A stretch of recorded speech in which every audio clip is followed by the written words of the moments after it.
Kamosang! Hi, I'm Tifa. Hi, I'm Macy. Raylia! And this is Ame! And we And we are the 15 Minute Show!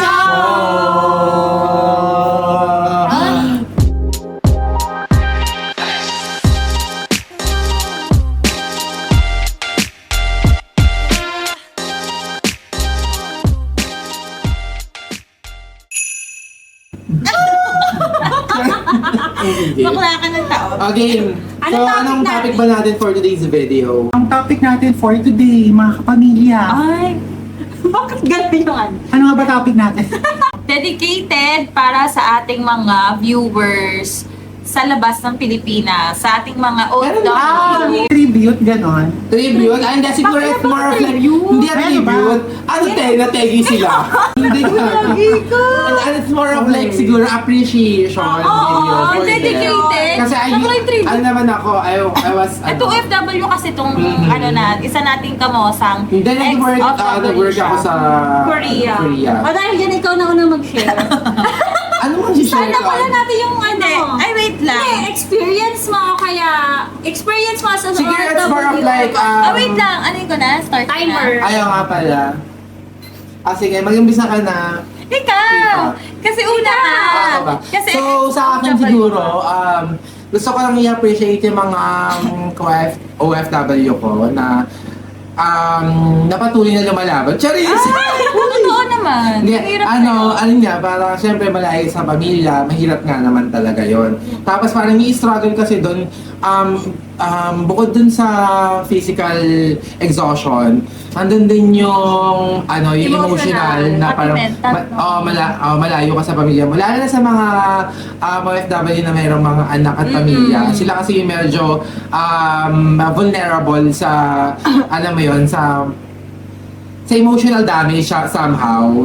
Kasi syempre na-miss talaga nila yung mga anak nila, ganon. Pamilya. Kaya nung mga nakasama ko ng mga OFW na may mga pamilya sa Pilipinas, talaga nakikita ko, nag-i-struggle sila emotionally. Pero syempre, ginagawa naman nila yun para sa ikagaganda ng buhay nila. And saludo ako sa mga OFW na patuloy na lumalaban until now.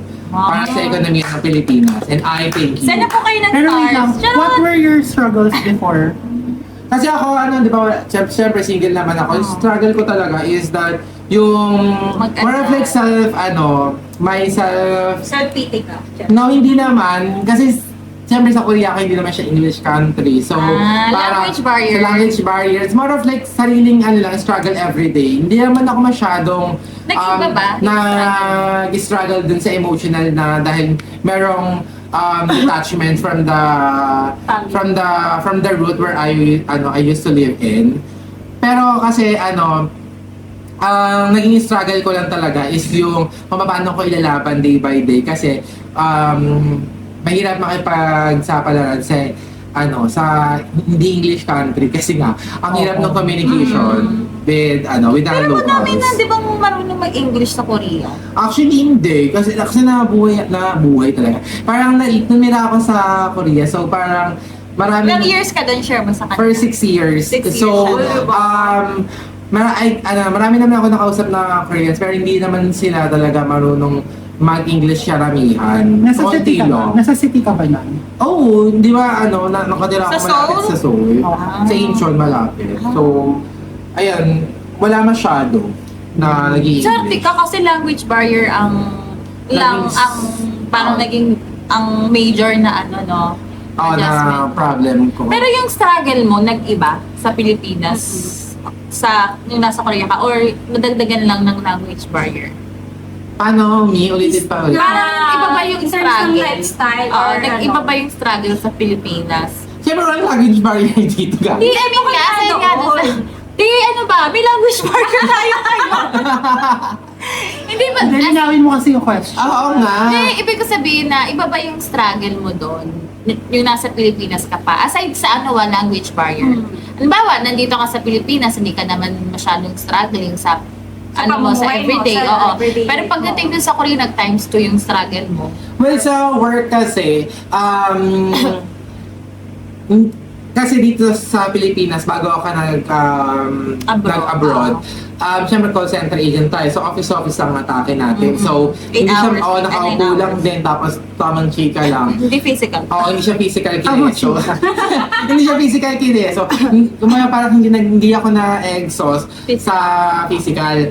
Pero dun kasi sa Korea, syempre hindi naman ako office doon. So physical kineso, Physical mapakalan labor na, kineso. oo. Labor na talaga. So din yung physical na Hindi talaga ano ko, pwede. napagod. Pero hindi naman kasi sanay naman kasi ako sa sa workout sa buhatan. So hindi ko siya naging struggle talaga yung physical na trabaho. Doon talaga ako nag-struggle sa tulog. Sa tulog. Sa ano? Sa Oo. weather. Sa weather, Kasi ayoko ng napakainit winter. dito eh. Ayoko ng winter. Kasi sobrang hirap gumalaw. Pero hindi mo naman Sobra na-miss yung ba? init dito sa Pinas. Hindi ko na-miss. Hindi naman. Tapos mas Basta- fresh ka doon sa ano nila. Hindi ka nag-break out doon. Kuminis ka ba? Oo, kuminis siya doon. Oo, pero ngayon lang ako nag-breakout ulit. Nung nandito ka na. Hindi kasi may iniinom naman ako na. Hindi, bago pa yan. Hindi kasi nga di ba may ginamit, may pinagamit pa. Na-scam tayo. Ay, kanya. Oo. Pero ano, bakit ka nag-ano? Interview ka, ano to? Oh, Guest talaga ako. Lipit talaga siya sa'yo, friend. Para mas, syempre, para mas maano namin yung OFW. di ba, hindi mo Maramdaman mag-apply? namin, di ba? Prefer mo Pero ba yun siya? nga, Pero, bakit nakinig sa naisip ano mo atake? OFW? Ano atake nito? May pabakuna si Mayor. Ay, bakit? Bawal ba yun? Ay, Wag, i-blip Okay, niya. blip ko yan. Ay, bawal ba yun? Hindi naman, ayaw lang natin sa kanya. Charot. bakit ka nakapag-decide na mag-ibang bansa? Kasi mukha siyang pera. Siguro kasi siyempre, para nag-i-struggle, kahit nasa call center pa tayo, nag-i-struggle na talaga sa pera. Eh, siyempre, may mga kailangan na gastusin sa family ko na na siyempre kailangan kong sagutin yung mga bagay-bagay. Di ba sabi mo yung nung dati? Di ba tama? Di ba sabi mo Hindi na- totoo. sabi mo na- Oo, nagpapadalat naman sabi ako. niyo dati Uwi ka. gusto niyo mag-abroad kasi mukha siyang pera. Di ba sabi mo yun? Ako, siguro hindi. Kasi ang naging challenge, ang naging question na, questionable kasi yung idea na parang, syempre graduate, so parang bakit ka nag-abroad? Syempre nakakapagtrabaho naman ako, na-practice ko naman yung pagiging, yung sa IT ko. Kaya lang kasi hindi din kasi malaki yung kinita ko. And that time kasi hiningi ng pagkakataon na kailangan ko na ng malaking pera to support my family. So what I did is, syempre naging practical ako na kung saan may malaking pera, doon ako Tikala na. magtatrabaho para matulungan ko yung pamilya ko. Ganun naman talaga yung mga layunin ng mga OFW is matulungan yung pamilya nila. Yeah. Sa Actually, yung ano, di ba, discard or diploma tayo. Yung Yes. isineset aside yung diploma para Yes. mas kumita ng mas malaki. Mm-mm. So, pero syempre kung meron naman ako talaga nag-discard. na parang alam mo yun, opportunity na kung saan hindi ko naman kailangan mag-abroad, hindi naman talaga ako mag-abroad. Kasi parang hindi naman din ganun kasaya magtrabaho sa ibang bansa. Para alam mo yun, syempre graduate ka nga, tapos gusto mo na maayos sa trabaho, di ba? So, sino ba naman yung gusto or may pangarap na maging isang factory worker sa ibang bansa, di ba? pero kahit na ang factory worker ka, is mas mataas pa yung sahod mo kumpara dito sa sahod mo sa Pinas. Oo, diba? totoo Na yan. ginagamit yung diploma mo. Oo, yan yung maganda talaga sa Korea kasi halos libre lahat din yung pagkain, may gano'n. Tapos meron din silang mga dormitory, depende kung titiran mo na lang kasi may mga libre-libre naman. Eh, So, masasuggest ka bang agencies? Actually, ang Korea kasi sa mga gusto mag-apply sa Korea, wala kasi agency, direct government sila. So, Aralin mo yung language sa mga mo. gusto na Required. mag-apply at saka malaman kung ano yung naging application process ko, comment lang kayo guys. Gagawa na- Gagawin natin ng separate. Tapos, matuturo na rin ako rito sa page. Ay, marunong yun. Gagawa ka lang ng Hangul.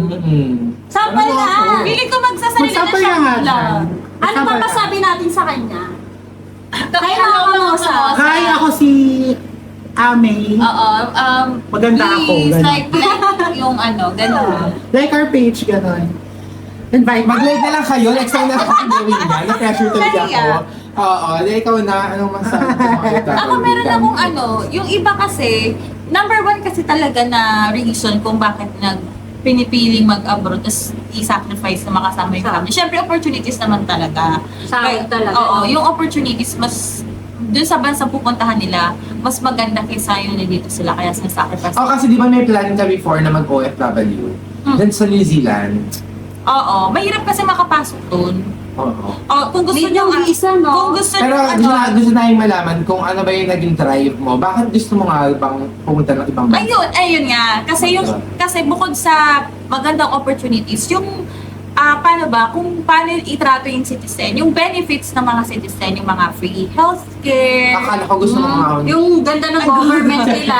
yung free healthcare, yung alam mo yun, kasi first world country yun eh. Siyempre gusto mong maranasan kung paano yung feeling na Ang Korea ba first world? yes, first world siya. Parang yung iba kasi, hindi lang, oo, mas marami opportunities, pero yung alam mo yun, yung parang mas magaang mabuhay doon kasi first world country, maganda yung transportation, tapos yung mga benefits, yung mga healthcare, ganon.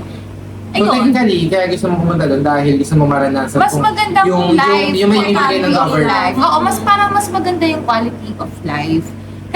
Kasi first world country, di ba? Ganun naman talaga. Kaya lang kasi mas mataas yung tax pagka first world country. Pero mataas din naman sa akin din. Oo, pero kasi parang ganun, kaya hindi ko na siya inano. Hindi ko pa naman kino-close, pero parang pinag-isipan ko kasi parang mataas din kasi yung cost of living sa mga, di ba sa Korea? Sa Korea ba mataas ang Mataas naman, pero ang kinaganda nga sinabi ko is may mga free sila like yung mga pagkain sa work. oo. So, yung mga gagastusin mo na lang is mga ano mo na yung mga bet-bet mo na lang na kainin or Yung gala. pang-treat na lang sa sarili mo. Pang-treat na lang talaga. At saka yung pala, Pang-reward. may napanood ako mga vlogger, nakalimutan ko kung sino yung vlogger siya, ay si Viancy. Kasi nasa US na siya. Ang sinasabi niya doon, ang kagandahan daw doon kasi is pantay-pantay lahat. Walang, yung gap between yung poor and rich, hindi siya ganong kalaki. Hindi katulad sa Pilipinas na parang hindi mo talaga ma-afford kung ano yung afford ng mga mayayaman. Okay. Doon sa US halos pantay-pantay, ganun. Yun pala yun din yung reason ng iba kung bakit sila pumupunta sa first world country or sa ibang bansa kasi parang yung opportunities pantay-pantay, walang mahirap, walang mayaman. At saka yung age limit. Di ba parang walang age limit sa ibang bansa eh. Basta, di ba? Para sa atin naman 60, di ba? Pero yung iba, hindi, sa bagay, yung iba hindi na tinatanggap kapag may edad na, no? Parang Kasi sa pagkakaalam ko, meron karamihan ng mga like restaurant na work talaga sa Korea. At saka iba pa, meron dedicated lang talaga sa mga babaeng matatanda or sa mga tanda talaga. So parang meron nabibigyan talaga ng equal opportunity para Sana sa mga Pinas meron din. meron na din yung ibang mga fast food. Alam ko yung parang Singapore, KFC, ganun. KFC. Pero hindi siya talaga yung talagang halos lahat. Kasi yung iba, kung hindi, makakakita ka ng mga matatanda Display dun sa office or dun sa company na yun, pero doon na sila tumanda. Hindi, oo. pero yung Mas matanda. so palagay natin, 50 or 55, parang alanganin ka na talaga. Sa Amerika, no? walang- Sa call center lang kaya na tinatanggapin mga Saka sa ganun. Amerika, yung kahit anong, basta kaya mong gawin yung trabaho. At saka sa kanila parang, pwede ka yatang mag-part-time kasi dito parang 18, di ba? Kailangan 18 years old bago ka makapasok sa mga establishment. Doon kasi parang 15, mas bababa sa 18 years, mas bata sa 18 years old. Pwede ka na pag summer, yung magpa-part-time ka. At Pero saka, part-time lang naman. kahit sa mga Australia, alam mo yun yung pwede kang madaming work. Pwede yung part-time. Kasi parang dito, bihira yung part-time. Kailangan pag nag-apply ka, laging full-time eh. Oo. Lagi, di ba? Kaya siguro part-time may mga requirements na Diba? bonggang-bongga. Doon kasi talaga, meron para akong nabasa, hindi ko na matandaan kung sa Facebook o kung sa among social media. Doon kasi parang flexible yung oras. Parang ikaw pipili ng oras mo. Kaya nila yung tatlong or dalawang ibang job sa isang parang 8-hour shift. So, ang ganda kasi nun kasi yung skill mo, alam mo yun, lumalawak yung niche na ano mo. True. Ano yun, alam mo Ate Shawi, wag ka maging display lang. Sayang naman yung Sayang outfit naman mo. yung Anong masasabi mo sa mga Ano masasabi mo sa mga sa- OFW? Ang na masasabi ko viewers muna, ang ganda nyo kasi. So, paano ko magsasalita? Tribute nga to ni ni Oo nga, Aki. tribute mo naman to. So, laban. Tribute, appreciation. Everything! Ano? Oo. Hindi anong say mo kasi may Anong kamag-anak say, ka sa din na mga OFW, OFW? gano'n. Ako, growing up, I really wanted to work abroad. Arty. Why? Yeah. Pero ngayon, matanda na ako. Pag tumatanda ka na, Grabe ka naman sa tanda. It's not for me na talaga. Especially Or nung isa siguro lang- dahil ayaw mo nga maiwanan yung pamilya mo. Yes. Very Yun ang very ay, true. napindot si Very Amber. true. Kapindot na. Kasi mag-isa na lang si mama. Oh. At saka parang hindi ko kayang Tanggapin? Kala ko ba free boy ka na eh. Kaya ko naman buhay on my own, pero hindi ko kayang walang makakakilala. Oo, yun pala yung adjustment. Parang struggle siya for me. Yung bagong ano na naman, no? Bagong pakikisama. Wala akong kakilala. Alam mo sa iba. Hindi ko maiwan. Kasi parang kung bagong work lang dito sa Pinas, okay lang. Kasi may Pag-uwi, uwi, okay. oo, nandun pa Pero yung like mga dun sa ibang pag-uwi. bansa, wala akong makakausap. pero okay na nga din okay na rin ngayon, no? Kasi may phone, may messenger na at Facebook na. Oo. Mabilis na yung communication. Unlike Yun dati, dati. sulat talaga. Talaga. Tapos days or weeks pa bago pa Na-experience mo yun sa dumating. papa mo. Alam ko nung oo, kasi OFW yung papa ko eh, seaman. Alam ko, nung bata ako, pinagsulat kami ni mama noon kasi may kasamahan si papa Sa padala kami ng picture na tawag itong parang sasampad dun sa bato nila. So sabi niya, magsulat daw kami ng letter. Magsulat lang din kami. Siguro mga elementary days lang din kami noon. Ayun pa yung ano niya, communication. Oo, hindi siya, di ba sulat talaga? Like, ako kasi parang hindi ko pa siya ganun karamdam ko ano man yun. Basta pinagsulat lang kami na message nga kay papa niya. Tapos ayun. Pero ano nun, no? Actually nga, may ano din yun eh. Nung pinanganak ako, nasa park din si papa ko, pero local lang. Kala ko sa bar ko pinanganak. Wala no. Sige na, babay na lang. Bye-bye. Bye. Ayun, siya ko.